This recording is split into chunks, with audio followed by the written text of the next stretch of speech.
라이트 앤 딜라이트 말씀 묵상의 시간입니다. 사랑하는 주님, 오늘도 새날을 열어주시니 감사합니다. 주님, 우리는 불확실성의 세계에 살면서 불안과 두려움에 묶여 있습니다. 우리의 약함과 어리석음을 긍휼히 여겨 주시기를 간절히 구합니다. 주님의 말씀을 듣고 지혜와 용기를 얻게 하시고 용기를 내어 믿음을 가지고 당당히 모험의 길을 걷게 해 주십시오. 항상 겸손과 감사함으로 살게 하시며 주님 앞에서 떠나지 않게 해 주십시오. 오늘도 성령께서 우리를 새롭게 해 주시기를 간구합니다. 예수님 이름으로 기도드립니다. 아멘. 오늘은 전도서 11장 1절에서 10절까지 말씀을 함께 읽고 묵상하겠습니다. 전도서 11장 1절에서 10절까지의 말씀입니다. 돈이 있으면 무역에 투자하여라. 여러 날 뒤에 너는 이윤을 남길 것이다. 이 세상에서 내가 무슨 재난을 만날지 모르니 투자할 때에는 7이나 8로 나누어 하여라. 구름에 물이 가득 차면 비가 되어서 땅 위로 쏟아지는 법. 나무가 남쪽으로나 북쪽으로 쓰러지면 어느 쪽으로 쓰러지든지 쓰러진 그곳에 그대로 있는 법. 바람이 그치기를 기다리다가는 씨를 뿌리지 못한다. 구름이 거치기를 기다리다가는 거두어 들이지 못한다.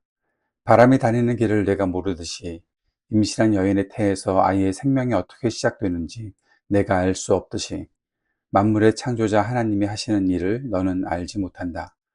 아침에 씨를 뿌리고 저녁에도 부지런히 일하여라. 어떤 것이 잘 될지, 이것이 잘 될지, 저것이 잘 될지, 아니면 둘 다 잘 될지를 알 수 없기 때문이다.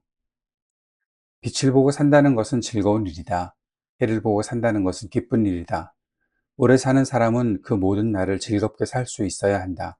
그러나 어두운 날들이 많을 것이라는 것도 기억해야 한다. 다가올 모든 것은 다 헛되다. 젊은이여, 젊을 때에 젊은 날을 즐겨라. 내 마음과 눈이 원하는 길을 따라라.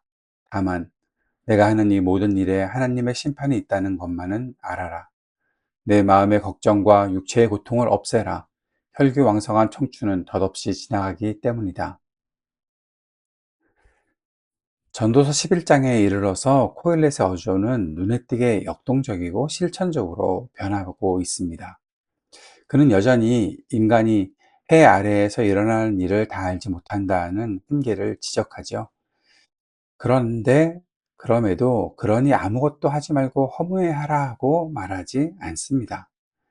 코일렛은 미래를 알 수 없는 불확실성 속에서 도리어 무엇이라도 시작하는 용기와 모험을 촉구하고 있습니다. 본문 1절, 2절을 보면 번역마다 좀 다르기도 하고 더 해석은 더 난해하죠. 그 난해한 비유를 해석하고 이를 바탕으로 해서 9절과 10절에 등장하는 젊은이들을 향한 인생의 조언을 함께 엮어보려고 합니다. 통제할 수 없는 세상에서 우리가 취해야 할 진짜 믿음의 모험이 무엇인지 한번 나누어 보겠습니다. 먼저 첫 번째 생각해야 될 것이 내 떡을 물 위에 던지라 라는 것에 대한 다양한 해석과 모험의 타당성입니다. 오늘 읽었던 세 번역에서는 돈이 있으면 무역에 투자하여라. 너 여러 날 뒤에 너는 이윤을 남길 것이다. 이 세상에서 내가 무슨 재난을 만날지 모르니까 투자할 때는 7이나 8로 나누어 하여라 라고 그렇게 말씀을 읽었죠. 아마 그래서 많은 분들이 당황해 하셨을지도 모릅니다. 왜냐하면 빵을 물 위에 던져라. 이게 우리가 알고 있었던 번역이잖아요. 개역 개정에 너는 내 떡을 물 위에 던져라. 여러 날 후에 도로 찾을 것이다. 7에게나 8에게나 나누어 줄지어다. 무슨 재앙이 땅에 임하는지 내가 알지 못한다. 그러니까 생각할 때 빵을 사람들에게 주라는 말 아닌가? 라는 그런 말로 우리가 보통 이해를 하고 있었는데 세번역 성경에서 다짜고짜 돈이 있으면 무역에 투자해라 그러니까 야, 이게 뭔 번역이 이러냐라고 하는 그런 분들도 많이 있을 것 같습니다. 이 구절은 전도서에서 가장 다양한 해석이 존재하는 곳 중 하나입니다. 크게 세 가지 관점으로 요약할 수 있는데요. 첫 번째는 자선과 구제설입니다. 보상을 바라지 말고 물이 흐르듯 궁핍한 자들에게 베풀면, 그러니까 던지라는 거죠. 그렇게 되면 언젠가 하나님의 방법으로 그 보상을 돌려받게 된다는 해석이고, 이것은 전통적인 교부들의 해석입니다. 그리고 이것이 해상 무역설로도 보게 되는데, 당시 솔로몬 시대에 활발했던 해상 무역을 배경으로 보는 거죠. 배에 귀한 상품, 이 떡을 실어서 거친 바다 위, 물 위로 보내는 투자를 의미하고 있다는 것입니다. 실패 위험이 있으니 이것을 분산 투자, 7에게나 8에게 하라는 권면으로도 해석되는 것이 음, 아주 이상한 해석이 아니고요. 정당한 해석 중에 하나입니다. 세 번째는 불확실성을 돌파하는 신앙적 모험과 용기입니다. 저는 이 해석을 더 좋아하는데요. 이 해석을 선택하는 타당한 이유가 이어지는 3절에서 6절까지 문맥이 이 해석을 강력하게 지지한다고 봅니다. 코엘렛은 구름에 비가 가득하면 땅에 쏟아지고 나무가 남으로 또는 북으로 쓰러지면 그 자리에 그냥 누워 있는 것, 그 자연의 불확실성을 말하고 있는 거죠.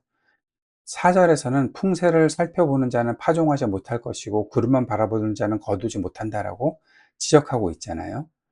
그러니까 세상이 완벽해질 때까지, 완벽하게 안전해질 때까지, 그것이 이제 바람이 멈추고 구름이 거칠 때까지 재면서 따지기만 하는 사람은 평생 아무것도 심지 못하고 거두지도 못한다는 것입니다. 그래서 1절에 떡을 물 위에 던지는 행위는 돈을 음, 투자해라 라는 말로, 그러니까 인간의 계산으로 도저히 결과를 장담할 수 없는 불확실한 현실 속에서도 두려움에 마비되지 말고 믿음으로 발을 내딛는 용기 있는 모험을 뜻하는 것이다 라고 해석해 보는 것입니다.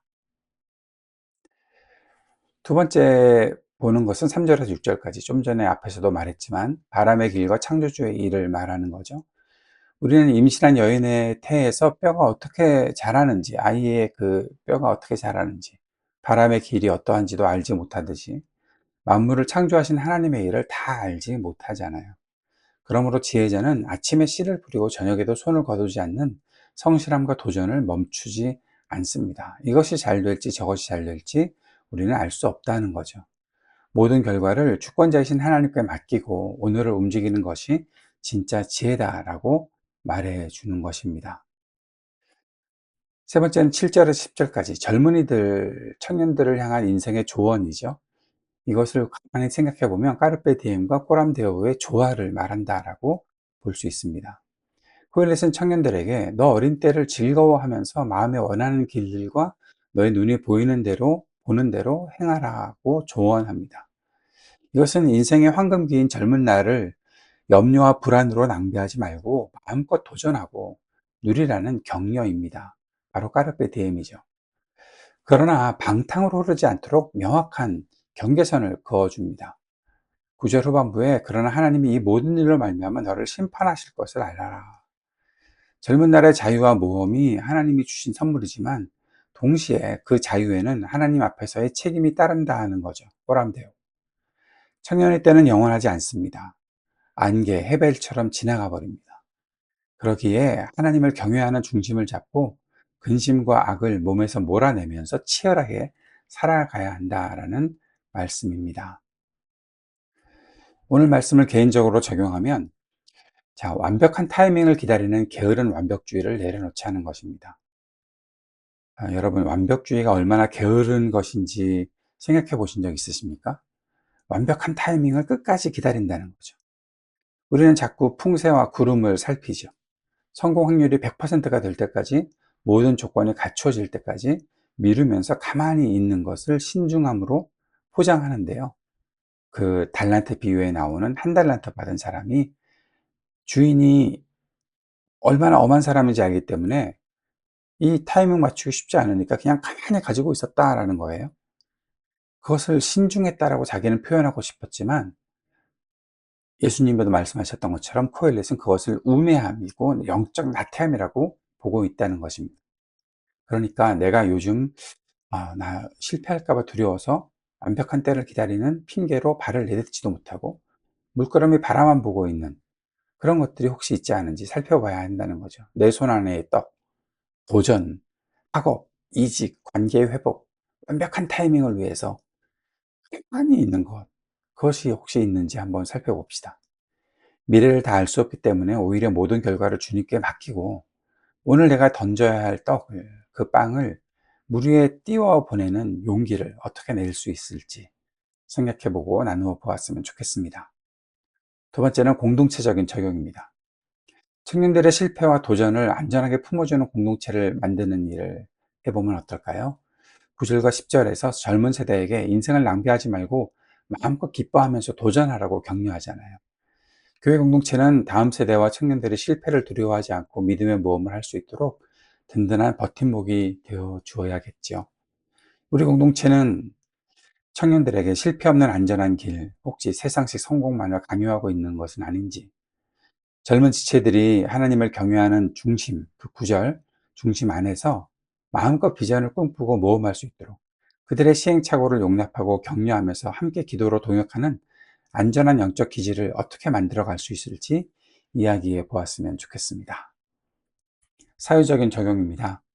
각자 도생과 불안한 그런 불안 마케팅의 사회 속에서 창조적 대안을 만들어 가는 것을 해 봅시다.